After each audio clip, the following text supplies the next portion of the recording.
Good morning everyone. This is your English class. My name is Shabana from Crystal School. Hello students, how are you? I hope you all are doing absolutely fine. And today we are going to start a poem which is there in your course book, English course book. First of all, we'll finish this poem and then in next lectures we'll start the chapters. Okay, this poem was very interesting and this poem is really very famous in English literature.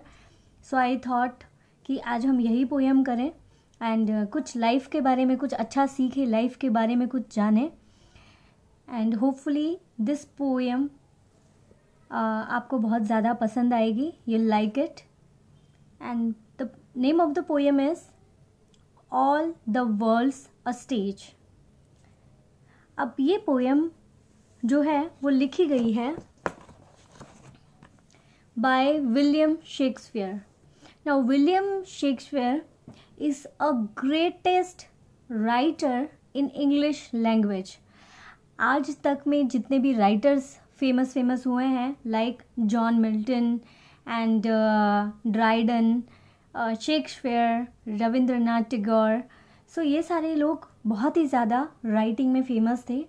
और उन्हीं की William Shakespeare की एक जो play था उसमें से ये एक छोटा सा पार्ट लिया गया है. एंड ये जो पोएम ली गई है वो ली गई है as you like it play लिखा था, उसके अंदर ये छोटा सा पार्ट था जिसमें लाइफ के बारे में कुछ बताया गया है. ओके, सो हम ये पोएम शुरू करेंगे. So first of all, William Shakespeare, he was born on 1564 and died on 1616. Was an English playwright and poet. He is considered to be one of the greatest writers in English language. His compositions include 38 plays, 154 sonnets, and 2 long verse poems. Some of his most famous plays are A Midsummer Night Dreams, As You Like It, Macbeth and Hamlet. And ये सारे जो play हैं बहुत ही ज़्यादा interesting है, इसमें बहुत ही ज़्यादा करेक्टर्स हैं और फ्यूचर में जब आप ये सारे प्ले पढ़ेंगे आई गेस आपको बहुत ही मज़ा आएगा और बहुत ही आप इंजॉय करेंगे. एंड ये जो सारे प्ले हैं वो ओल्ड इंग्लिश में लिखे गए हैं. Now gradually English is turning and it is modernising day by day, but you will love it when you read this. This poem talk about 7 phases of person's life from infancy to old age. The speaker compare life to a play and talks about the 7 act therein. अब इस poem के बारे में यहाँ पे बताया गया है. ये पोएम है उसे 7 स्टेजेस में डिवाइड किया गया है. नाउ कोई इंसान है जिसकी लाइफ में अलग अलग स्टेजेस होते हैं, जैसे कि हम ह्यूमन बीइंग हैं.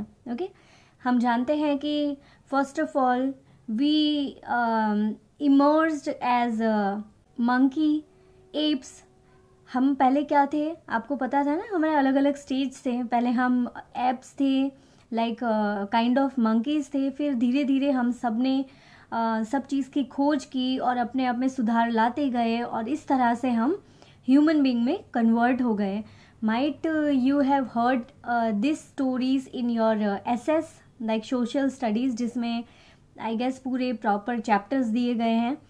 एंड उसके बाद यहाँ पे जो स्टोरी बताई गई है कि एज अ ह्यूमन जब हम पैदा हुए थे तो हमें हमारी लाइफ को 7 फेजेस में डिवाइड किया गया था, लाइक 7 स्टेप्स है, जिसमें से पहला हमारा होता है इन्फेंसी. इन्फेंसी मीन्स जब हम पैदा होते हैं, छोटे से किड होते हैं, लाइक जैसे ही हम पैदा होते हैं हमें कुछ पता नहीं होता दुनिया के बारे में. We don't know anything about life, what is true, what is wrong, what is money, what is luxury. We don't know anything about life.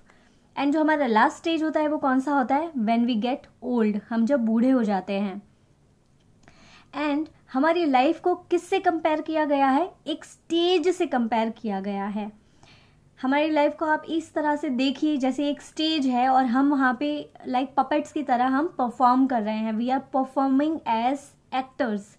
जैसे कि मूवीज़ में आप देखते हैं कि छोटे बच्चे पैदा होते हैं और उसके बाद ग्रेजुअली उसकी पूरी स्टोरी बताते हैं एंड लास्ट में he get old and he die. इसी तरह से हम भी अपनी लाइफ को 7 स्टेजेस में देख सकते हैं. So this was the brief introduction. Now will read the poem. Okay. All the world's a stage. पूरी दुनिया एक स्टेज की तरह है. Where we are performing as an individual. और हम सब कैसे परफॉर्म करें? एज एन इंडिविजुअल परफॉर्म करें. सबकी अपनी अपनी अलग अलग स्टोरी है और जैसे जैसे आप बड़े होते जाते हैं तो उस स्टोरी में कुछ चैप्टर्स ऐड होते जाते हैं. All the world's a stage and all the man and women merely players.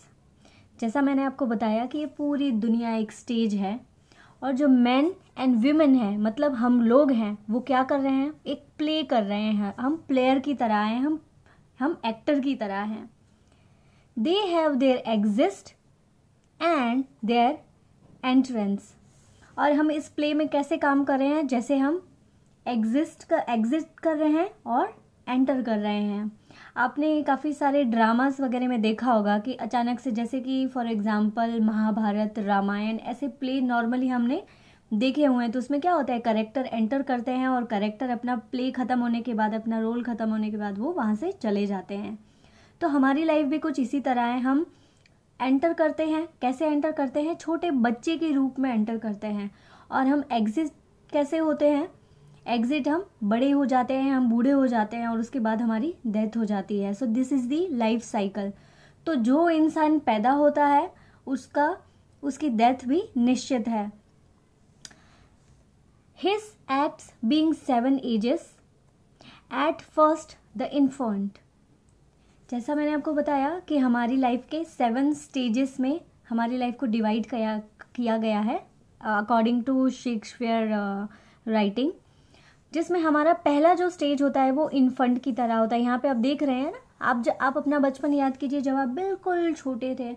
आपने अपनी पुरानी पिक्चर्स भी आप अभी देख सकते हैं आप बैठ के after completion of this poem कि कैसे आप बिल्कुल छोटे से थे, एकदम नाजुक से थे, छोटे छोटे पैर थे, छोटी छोटी आपकी फिंगर्स थी, आपको दुनिया के बारे में कुछ नहीं पता था, है ना. सो हमारा जो पहला स्टेज होता है वो इस छोटे बेबी की तरह होता है, like a small little child, mewling and puking in the nurse arm and then the विंगरिंग school boy with his stature. अब जब हम पैदा होते हैं तो हम हॉस्पिटल में होते हैं और हॉस्पिटल में हमें सबसे पहले कौन पकड़ते हैं? नर्स पकड़ती है. और हम क्या कर रहे हैं हमें खुद को नहीं पता होता. म्यूलिंग मीन्स हम जैसे ही पैदा होते हैं तो हम रोना शुरू कर देते हैं. That is means mewling. Please underline this word. And puking means vomit करना. और हमारे मुंह से भी पता नहीं क्या क्या निकलता रहता है. और ये सब कहाँ होता है? नर्स के हाथों में होता है. जब हम बिल्कुल छोटे होते हैं, बिल्कुल दुनिया में आए हुए होते हैं, तब हमारी ऐसी कुछ कंडीशन होती है. और उसके बाद हम थोड़े बड़े हो जाते हैं. बड़े होते हैं तो हमें क्या होता है? हम स्कूल में एडमिशन लेते हैं ताकि हम एक अच्छे इंसान बन सकें. And we learn something new to do something in our life. So we take admission in school and winning means आप अपने जो कंधे होते हैं उसमें हैवी बैग उठाते हैं. आपका बैग जो होता है वो भरा होता है बुक्स से. और विनिंग मीन्स और हम कंप्लेन करते रहते हैं और हर बात पे हम रोते रहते हैं और कंप्लेन करते रहते हैं कि मम्मी इसने मेरी पेंसिल ले ली, उसने मुझे मारा. आप भी शायद करते होंगे. Just remember your childhood. जब आप छोटे थे, स्कूल जाते थे, when you came back at home and you started to complain with your parents that my friend did this with me and my teacher did this with me. So it is really very funny to hear. अभी आप याद कर रहे होंगे तो शायद आपको इस चीज़ को सोच के हंसी भी आ रही होगी. With the satchel. अब स्टैचल का मतलब क्या होता है? आप जो बड़े बड़े जो बैग होते हैं जिसमें बहुत सारी बुक्स उठा के स्कूल लाते हैं, है ना. And shining morning face creeping like snail. जब आप सुबह उठते हैं स्कूल में जाने के लिए, आपके अंदर एक बहुत ज़्यादा उत्साह होता है, जैसे कि आप अभी बहुत एक्साइटेड हो रहे हैं ना कि काश कोरोना ख़त्म हो जाए और आपकी स्कूल शुरू हो जाए and hope will meet soon. तो आप जब सुबह उठते हैं तो आपके चेहरे पे एक बहुत ही अच्छी सी शाइन होती है, क्रीपिंग लाइक अ स्नेल। और आप स्कूल कैसे आते हैं? धीरे धीरे, स्नेल की तरह। स्नेल एक छोटा सा क्रीचर है जो धीरे धीरे धीरे चलता है, तो आप भी इसी तरह से धीरे धीरे स्कूल चल के आते हैं, अनविलिंगली टू स्कूल। और काफ़ी बार ऐसा होता है कि आपको स्कूल जाने का भी मन नहीं होता, तो आप क्या करते हो? रास्ते में धीरे धीरे चल के जाते हो। And then love the lover. अब ये स्टेज अलग आ गया है, ठीक है। So here it starts the third stage. जब आप थोड़े बड़े हो गए हैं, think that you are studying in college, और आपकी जो एज है वो बड़ी हो गई है, आप मेच्योर हो गए हैं, और now you are falling in love. So आप ये सारी चीज़ें अपने ऊपर मत अप्लाई कीजिए। You are a small kid. आप ये जस्ट इमेजिन कीजिए कि शेक्सपियर ने ये प्ले किस तरह से डिवाइड किया गया है 7 स्टेजेस में। So we are reading that only. So here the next stage is as a lover. अब आप लवर के स्टेज को इमेजिन करेंगे। Singing like furnace with a woeful ballad. Now furnace means भट्टी होती है, और आप ऐसे अपने आप को चमका रहे हैं और आपका खून इतना मतलब भरा हुआ है, आप में इतनी ज़्यादा आग है कि आप एक भट्टी की तरह अपने आप को जलाते रहते हैं। आपके अंदर एक पैशन होता है। With a woeful ballad. Now what is woeful ballad means? Very sad. और you must have heard in the movies and everything कि जब एक लवर होता है, he fall in love with a girl and then they separate, then emotional गाने आ जाते हैं, sad song आ जाते हैं उनकी लाइफ में, like Arijit Singh. There are so many songs which are very much famous. So उसके बाद ये स्टेज आता है जब आप किसी को अपनी लाइफ में पार्टनर बनाना चाहते हैं, और माइट अगर वो आपसे अलग हो जाए तो आप सैड सॉन्ग भी गाने लगते हैं उसके लिए। Made to his mistress eyebrow. और काफ़ी बार ऐसा भी होता है कि started to write songs. Mistress means जो आपके जो लवर हैं उसके बारे में, और उसकी खूबसूरती पे भी आप बहुत सारे गाने लिखने लगते हैं।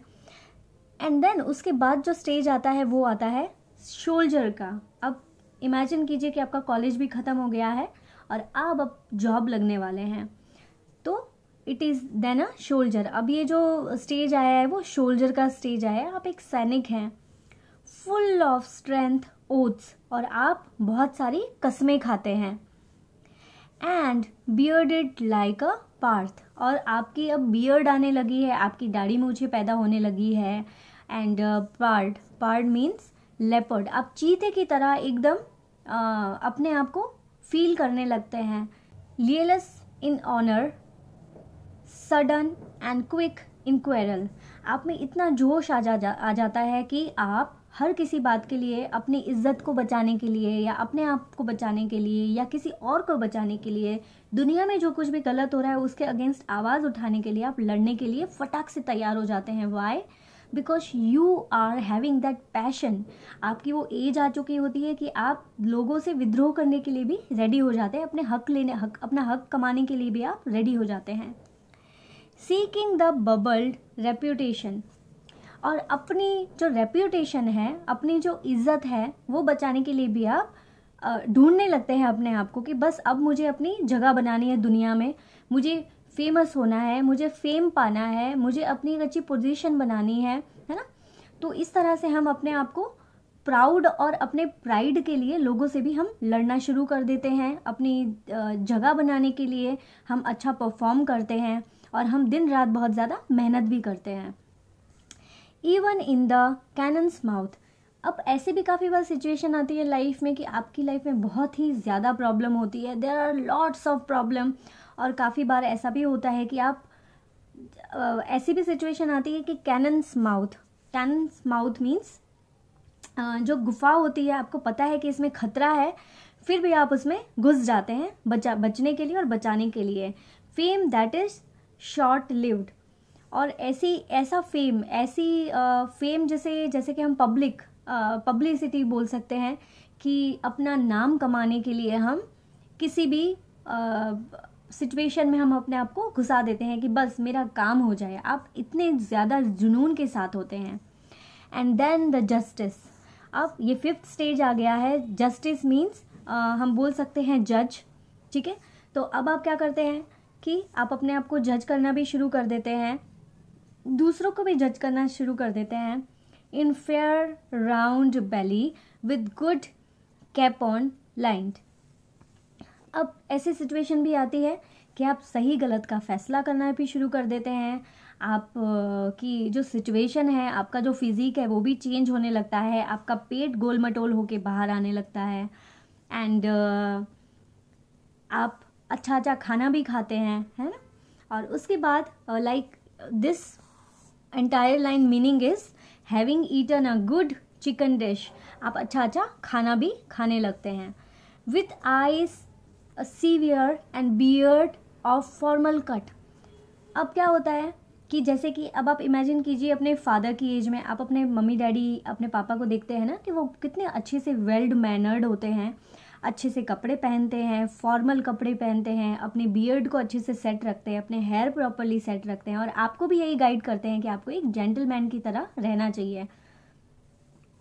सो ये एक अलग स्टेज है, full of wise sauce and modern instance. अब आपकी एज इतनी ऐसी आ जाती है, इंसान की एज ऐसी आ जाती है कि अब वो इतने मेच्योर हो गए होते हैं कि अब दूसरों को एडवाइस देने के लिए भी रेडी हो जाते हैं। आप दूसरों को भी एडवाइस देंगे कि क्या सही है, क्या गलत है, what is wrong, what is right, what is true, what is false. You have that experience with you now कि आप दूसरों को भी एडवाइस कर सकें। Now next is and so he helps his part. और इस तरह से एक इंसान जो होता है, जो बिल्कुल पैदा हुआ है, उसके बाद अलग अलग स्टेजेस को क्रॉस किया, वो इतना मैच्योर हो गया है कि अब दूसरों को भी सलाह दे सकता है। The 6th age shifts into the lean and slippered pantaloons. अब जो एज आ गई है वो कैसी आ गई है, थोड़े बूढ़े होने की एज आ गई है। और ये जो स्टेज है वो 6th स्टेज है, जिसमें पैंटलून्स मीन्स जो पेंट होती है, ढीली ढीली पेंट, जैसे कि हमारे दादा वगैरह को आप देखते हो ना कि आर ग्रैंड पेरेंट्स, उनके कपड़े ढीले ढाले होते हैं एंड उनकी पैंट्स भी बहुत बड़ी होती है। And so you can see their dress up. तो there is an age you can see here in the picture कि when we grow and then after completing all this stages will become older. हम old हो जाएंगे और उसके बाद हमारे पास क्या होगा, with spectacles on nose and pouch on side. Will have a pouch, मतलब छोटा सा जो पर्स होता है जिसमें हम इम्पॉर्टेंट कागज़ रखते हैं in our hand, and spectacle, and because we are getting old so will have spectacles. Spectacles means चश्मे पहनेंगे। Why? Because as we are getting old our eyesight will get weaker. His youthful hose with well shaved, a world too wide. Up choose fitting covering for leg worn in his youth. अब जो पुराने कपड़े हैं वो क्या हो जाएंगे, वो ढीले होने लगेंगे, because we are getting skinner. हम पतले होते जाएंगे। हम for his shrunken shank, और जो हमारी जो बॉडी है वो भी shrink होती जाएगी। His big manly voice turning again towards childish treble pipes. And उसके बाद क्या होगा कि जैसे जैसे किसी इंसान की जो एज बड़ी होगी तो वॉइस में भी मैनली वॉइस, जो बिल्कुल भारी वॉइस होती है, वो टर्न हो जाएगी कैसी, चाइल्डिश वॉइस में। मतलब जैसे छोटे बच्चों की आवाज़ होती है ना, आपने किसी अगर बड़े बूढ़े जो लोग होते हैं उनकी आवाज़ आपने मूवीज़ वगैरह में देखा होगा, तो कैसी हो जाती है, जैसी उनकी 15-20 ईयर्स पहले थी वैसी आवाज़ नहीं रहती, बल्कि आवाज़ बिल्कुल चेंज हो जाती है। और कैसी हो जाती है, छोटे बच्चे की तरह आवाज़ कन्वर्ट होने लगती है कि उनको बोलने में भी प्रॉब्लम होती है, because they are having so much physical issues. And whistling in his sound. Last scene of all that ends this stage eventful history. And after completing all these stages, human being, जो इंसान होता है वो क्या होता है, उसकी life ख़त्म हो जाती है एंड वो क्या बन के रह जाता है, एक इवेंटफुल हिस्ट्री, एक हिस्ट्री बन के। जैसे कि हम देख सकते हैं Mahatma Gandhi, Rabindranath Tagore, Lal Bahadur Shastri, there are so many like APJ Abdul Kalam, there are so many examples in our life, we can see that they played very well. उन्होंने बचपन में भी स्ट्रगल किया, देन उनका जो सेकेंड स्टेज आया तब उन्होंने बहुत ज़्यादा मेहनत की, उसके बाद लास्ट स्टेज में उन्होंने अपने आप को कुछ बनाया, उस काबिल बनाया, and at the end they all passed away, वो सब हमसे दूर चले गए। In second childishness and mere oblivion, अब ऐसी भी चीज़ें होती है कि ये उनका सेकेंड चाइल्डिशनेस, जब वो बड़े हो जाते हैं, एक ह्यूमन बीइंग की बहुत ज़्यादा एज हो जाती है, जैसा मैंने आपको बताया ऊपर ही कि बिल्कुल वो चाइल्ड की तरह बिहेव करने लगता है। और सेकंड चाइल्डिशनेस मतलब वो फिर से बच्चा बन जाता है। जो बूढ़े लोग होते हैं वो काफ़ी बार बच्चों की तरह बिहेव करते हैं। Why? Because sans teeth, sans eye, sans taste and sans everything. ऐसी स्थिति आ जाती है कि अब उनके पास ना दांत रहते हैं, ना आंखें रहती है, ना वो टेस्ट कर पाते हैं कुछ भी, और सब कुछ एकदम ओल्ड हो जाता है उनका। जैसे हम छोटे बच्चे होते हैं और हमें कुछ पता नहीं चलता, बिल्कुल ही अब old person is not able to see because of weak eye sight, unable to eat because they don't have teeth to eat, and सब कुछ ओल्ड होने लगता है। Sans means old. So this was the entire poem, an extract from As You Like It by William Shakespeare. In the beginning I told you As You Like It एक play है जो William Shakespeare ने लिखा हुआ है, जिसमें से ये छोटी सी पोएम हमें यहाँ पे दी गई थी। तो आपने देखा ना यहाँ पे जो हमारे 7 स्टेजेस है लाइफ के, वो कितने इंटरेस्टिंग है। तो अब हमें क्या करना है, इस जो हमारी स्टोरी है, जो हमारी ये 7 स्टेज की स्टोरी है, हमें इसे बहुत ज़्यादा ब्यूटीफुल बनाना है। और हमें उतनी मेहनत करनी है कि हमारी ये जो स्टोरी है ना, कि ये पूरी दुनिया एक स्टेज है और पूरी दुनिया में हम एक एक्टर की तरह परफॉर्म कर रहे हैं। तो हमें क्या करना है, हमें एक बेस्ट एक्टर बनना है। और बेस्ट एक्टर हम कैसे बन पाएंगे? If you will work hard, if you will study, and if you will do something and contribute good in the society. हम देश के लिए कुछ अच्छा करेंगे, हमारी फैमिली के लिए अच्छा करेंगे, हमारे स्कूल के लिए अच्छा करेंगे, हमारे एल्डर्स के लिए कुछ अच्छा करेंगे, तो ही हमारी लाइफ सक्सेसफुल हो पाएगी। और तो ही हमारा जो ये एक्ट है, जैसे दुनिया को एक स्टेज कहा गया है, तो हम सबसे अच्छे एक्टर बन के बाहर आएंगे, है ना। सो this was all about this story and I hope you liked this story. If you will get any doubt, you can ask me. And in today's homework, you have to write down all these hard words and meaning in your classwork notebook. In next lecture, we will start question and answer. Okay? And read this poem at least twice. और ये आप video भी 1 या 2 बार देखिए, तो आपको पूरी story ये जो पोएम की है वो अच्छे से समझ आ पाएगी. ठीक है? I hope you have enjoyed it. This is all for today. Thank you so much and have a good day.